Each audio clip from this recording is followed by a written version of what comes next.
ఒక చక్కటి రాజధాని మనం నిర్మించుకోగలిగితే, రాజధాని తెలంగాణకి హైదరాబాద్ నుంచి ఎంత రెవెన్యూ వస్తుందో ఇమ్మీడియట్గా రాదు, కానీ ఒక 10 ఏళ్లలో ఒక అద్భుతమైన రాజధాని, ఆ ఇన్ఫ్రాస్ట్రక్చరు మొత్తం అంతా మనం చేసుకోగలిగితే అదొక పెద్ద అసెట్ అవుతుంది. అలాగే పోలవరాన్ని మనం కంప్లీట్ చేసుకోగలిగితే, మరి కృష్ణా డెల్టాకి రావాల్సిన నీరుని మనం ఆ పైనే ఆపుకోగలిగితే, కృష్ణా డెల్టాకి ఇక్కడి నుంచి పోలవరం నుంచి మనం నీరు అక్కడికి తీసుకెళ్ళగలిగితే రాయలసీమ సస్యశ్యామలం అవుతుంది. హంద్రీనేవ సుజల స్రవంతికి అద్భుతంగా వాటర్ సప్లై చేయొచ్చు. ఎప్పుడో రాయలవారి టైంలో రాయలసీమ, రతనాలసీమ అని చెప్పుకునే వాళ్ళం.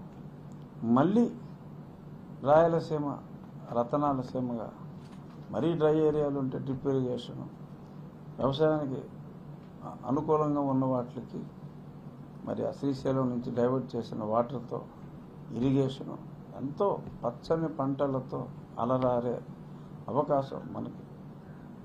నీటి సదుపాయం ఫుల్గా రావాలి అంటే పోలవరం అవసరం. రాష్ట్రానికి ఒక రూపురేఖ ఉండాలంటే, అరే రాజధాని లేని రాష్ట్రం ఏంటారు బాబు, అసలు బుద్ధి జ్ఞానం ఉందా ఈ ముఖ్యమంత్రికి? 3 రాజధానులు అంటాడు, ఎక్కడ ఏ రాజధాని లేదు. రాజధాని ఏంటంటే పెప్ప అంటాడు. మాట్లాడితే వైజాగ్ వెళ్తే నేను వచ్చేస్తానని కాపురం పెట్టుకుంటున్నాను అంటాడు. ఇక్కడ కాపురం ఉంటాడు, ఇది రాజధాని లేదంటాడు, రోడ్లు దవ్వేస్తాడు. సో మొత్తం కుక్కలు చింపిని విస్తరి చేసి పడేశాడు ఈ జగన్మోహన్ రెడ్డి రాష్ట్రాన్ని. ఒక అద్భుతమైన రాజధాని పోలవరం ప్రాజెక్టు, దానివలన మా గోదావరి ప్రాంతానికే కాదు, రాష్ట్రం ఇంక్లూడింగ్ ఉత్తరాంధ్ర, విశాఖపట్నం దాకా కూడా ఈ వాటర్ వెళ్తుంది, ఇంక్లూడింగ్ ఉత్తరాంధ్ర, ఇంక్లూడింగ్ రాయలసీమ, అన్నిటికీ బెనిఫిట్ అయ్యే ప్రాజెక్ట్గా మనం పోలవరాన్ని మలుచుకోవచ్చు. అది ఇప్పుడు భారతీయ జనతా పార్టీ ఆ వాగ్దానం కూడా మరి సాక్షాత్తు నెంబర్ 2 అమిత్ షా గారి నోట్లోంచే వచ్చింది. ఖచ్చితంగా ఇవాళ మోడీ గారు కూడా అదే వాగ్దానం ఇస్తారు అని మనం ఆశించడంలో ఏమాత్రం తప్పు లేదు. కాబట్టి ఈ రోజు నుంచి ఇప్పటికే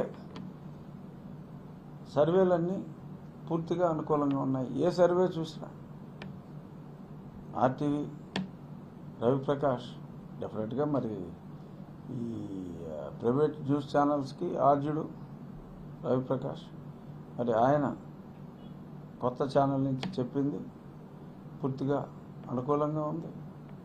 ఇంకా ఏ సర్వే చూసినా ఫోకస్ అని అదొక చాలామంది చేస్తూ ఉంటారు, ఆ సర్వే కూడా బ్రహ్మాండంగా ఉంది. పుల్లట్ల ప్రవీణ్ రైజ్ అది కూడా చాలా అనుకూలంగా ఉంది. ఏది చూసినా నేను ఇంక వేరే 2 సర్వేలు చేయొచ్చా, అది కూడా అనుకూలంగా ఉన్నాయి. ఎక్సెప్ట్ టైమ్స్ నౌ, ఎవరికైతే జగన్మోహన్ రెడ్డి 8.5 కోట్లు సంవత్సరానికి ఇస్తున్నాడో ఆ దిక్కుమాలిన సర్వే ఒకటి తప్ప అన్ని సర్వేలు కూడా కూటమికి అనుకూలంగా ఉన్నాయి. సరే, ఇక మన గోదావరి జిల్లాలో అయితే క్లీన్ స్వీప్ ఏదో 3-4 వస్తాయని చెప్పి వేరే వాళ్ళు చెప్పినా చిట్ట చివరికి అది 1 సీటు కూడా ప్రతిపక్షానికి దక్కకపోయే అవకాశాలే ఎక్కువగా ఉన్నాయి. సో కాబట్టి ఈ విజయాన్ని ఎవ్వరూ ఆపలేరు. అబద్ధాలు చెప్పి టైటిల్ డీడ్ గురించి వాళ్ళు కేసులు పెడతామని చంద్రబాబు నాయుడు గారు లోకేష్ గారి మీద పెట్టేశారు కేసులు. అయినా సరే తగ్గేదేలే. డెఫినెట్గా ఇవాళ మళ్ళీ నేను మాట్లాడుతున్నా, అలా ఎందరో మాట్లాడుతున్నారు. ఈ సందర్భంగా మనం చెప్పుకోవాల్సిన విషయం, డాక్టర్ పివి రమేష్ గారి గురించి మీరు వినే ఉంటారు. జగన్మోహన్ రెడ్డి గారి దగ్గర 3 సంవత్సరాలు ఆయనకి వ్యక్తిగత ప్రిన్సిపల్ సెక్రటరీ, సీఎం ఆఫీస్ అంతా ఆయనే హెడ్ చేశారు. మరి ఆయన మన రాష్ట్ర నివాసి, కృష్ణా జిల్లా. రీసెంట్గా ఆయన తండ్రి గారు చనిపోయారు, సుబ్బారావు. నాకు కూడా తెలుసు సుబ్బారావు. ఆయన ఒక ట్వీట్ పెట్టారు ఇవాళ, నేను ఆంధ్రప్రదేశ్ ల్యాండ్ టైటిలింగ్ యాక్ట్ ప్రత్యక్ష బాధితుడిని. సీనియర్ ఐఏఎస్ ఆఫీసర్, మన రిటైర్ అయ్యారు, ఈజ్ ఎ డాక్టర్, పెద్ద ర్యాంకుతో ఆయన షెడ్యూల్ క్యాస్ట్ చెందినప్పటికీ ఆ కోటాలో కాదు, హైయెస్ట్ ర్యాంక్ మెరిట్లో కూడా టాప్ ర్యాంక్తో ఆయన ఐఏఎస్ ఓన్ స్టేట్ క్యాడర్ తెచ్చుకున్న వ్యక్తి. మరి ఆయన వరల్డ్ బ్యాంక్లో పనిచేశాడు.